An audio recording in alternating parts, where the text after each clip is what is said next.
You're listening to the Transformative Podcast, brought to you by the Research Center for the History of Transformations at the University of Vienna.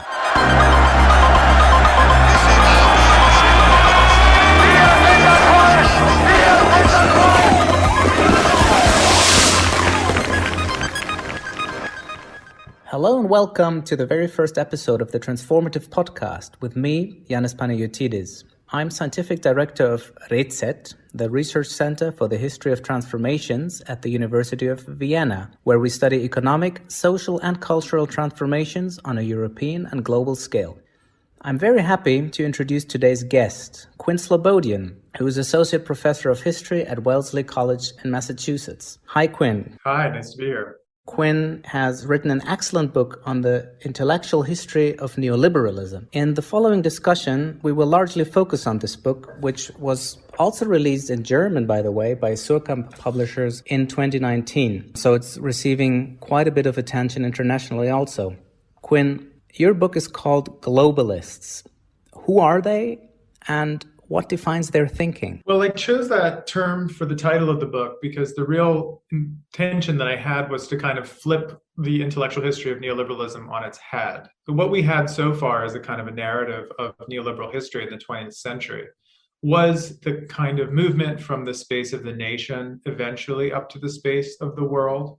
So if one looks at the works by people like David Harvey or Naomi Klein or Wendy Brown, or even Phil Murawski and Dieter Pleva, you'll see this situation whereby neoliberalism was used in the sort of laboratory of Pinochet's Chile in the 1970s, was then later taken up by Margaret Thatcher in the UK, Ronald Reagan in the US, and only then in the 1990s was sort of globalized through the institutions of things like the World Bank and the IMF, and eventually the WTO. My history sort of flips this by pointing out that already in the 1930s, people who called themselves neoliberal in the 1930s were especially interested in restoring the global economic interdependence that they feel like had been destroyed by the First World War. So it made no sense to actually think about neoliberalism at a national scale, because the neoliberal mentality and their sort of normative vision of how political economy should work was always about the global scale. It was always about the international division of labor, free trade, free movement of capital. So in that sense, I wanted to use this term globalist to emphasize that they were thinking about the world as the space of their own normative political economy and the place where their policies would hopefully unfold. You deal with the Geneva School of Liberals, as you call them. So people like Hayek and people like Habermas and Wilhelm Röpke and others who are, I would think, a bit less known in the history of neoliberalism. So most people would first associate neoliberalism rather with the Chicago School, with Milton Friedman and friends. So why did you opt for the focus that you did, and who do you think mattered more in the end, Friedrich Hayek or Milton Friedman? So my book begins, instead of in the United States, in the ashes of the Habsburg Empire, because the case of something like the rented remnant that was Austria after the dismemberment of the Habsburg Empire presented a much more stark case where there was no option of sort of closing the walls and producing a kind of protected economic self-sufficient zone. Rather, the turn to the world economy was a kind of urgent necessity. So in that sense, I think that a country like post-First World War Austria actually prefigured many of the problems that post-colonial states globally would encounter in the 1960s and 70s. There's many similarities between the predicament of a small country like, Lesotho or Vanuatu or Botswana in the 1970s and 80s, and, Vienna, the grand old Vienna in the 1920s. So my intention to relocate the story to Europe rather than the US was to emphasize that it was really the rest of the world beyond the economic hegemon of America that was confronted with this problem of, compete or die, plug into the world economy or perish. It was much more acute there. So the question of who was more influential, Hayek or Friedman, I think one would probably have to say Friedman, because of the direct ways that some of his thinking, especially around the priority of shareholder value over stakeholder value, and his arguments in favor ultimately of monopoly and against antitrust, became integrated into American law and American political economy.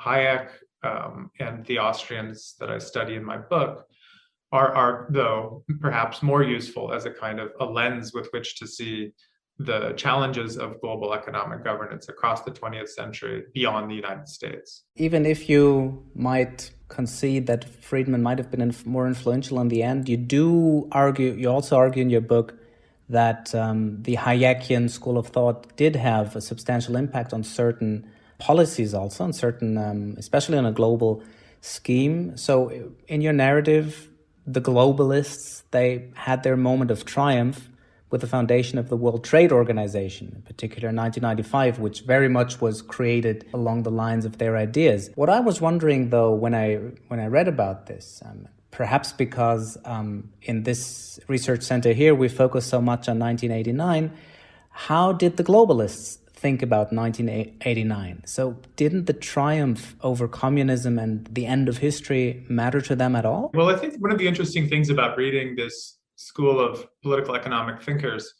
is they were often rather clear-eyed about who actually had power and who didn't.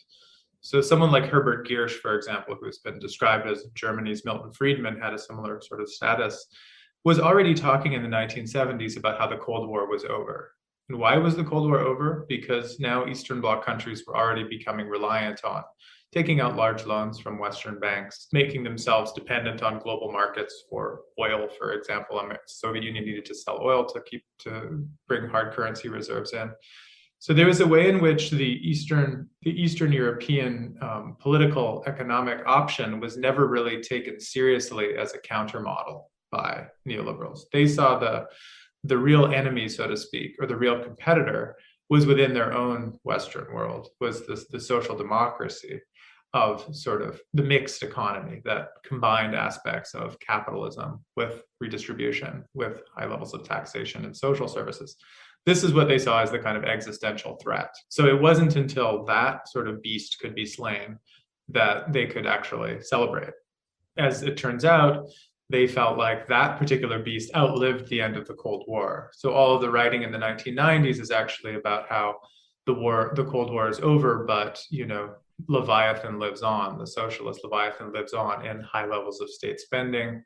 Now attention to things like global warming and climate change, attention to minority rights, civil rights. So there was no real moment of triumph for the neoliberal thinkers, and certainly they don't feel in a triumphal mood right now.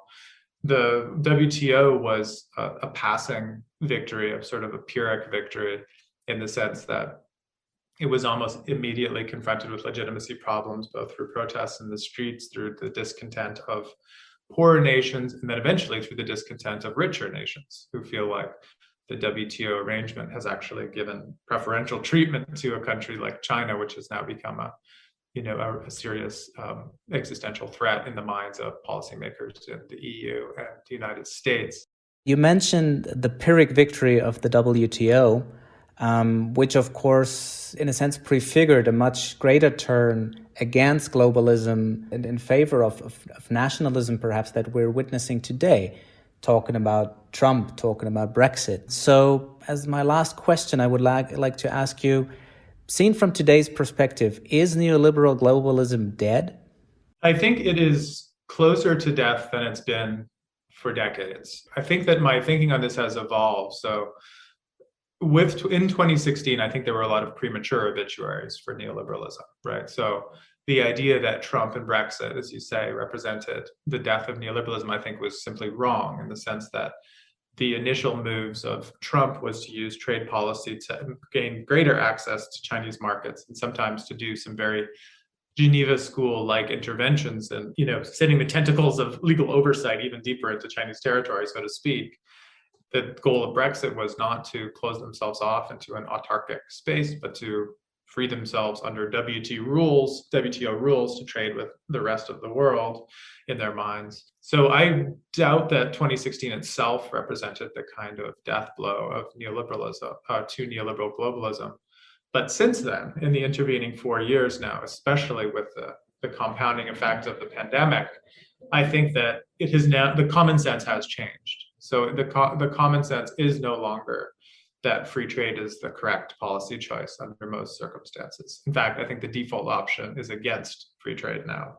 And we can see this even in the statements of the incoming US trade representative for Biden, who has signaled not at all that she's going to reverse Trump's trade policy. And in fact, they're going to take it slowly. They're going to leave tariffs on China. And the EU has followed suit, right? So the European Union, I think, also agrees that there needs to be a kind of re-territorialization of supply chains, an attention to resilience around especially issues like green technologies, batteries, chips, pharmaceuticals, in preparation for future shocks of the kind that we've suffered with the coronavirus. So I think that moment in the mid-90s when globalization was seen as something as natural as the changing of the seasons that was, foolish to try to stand in the way of, and one could only adapt. We're not there anymore.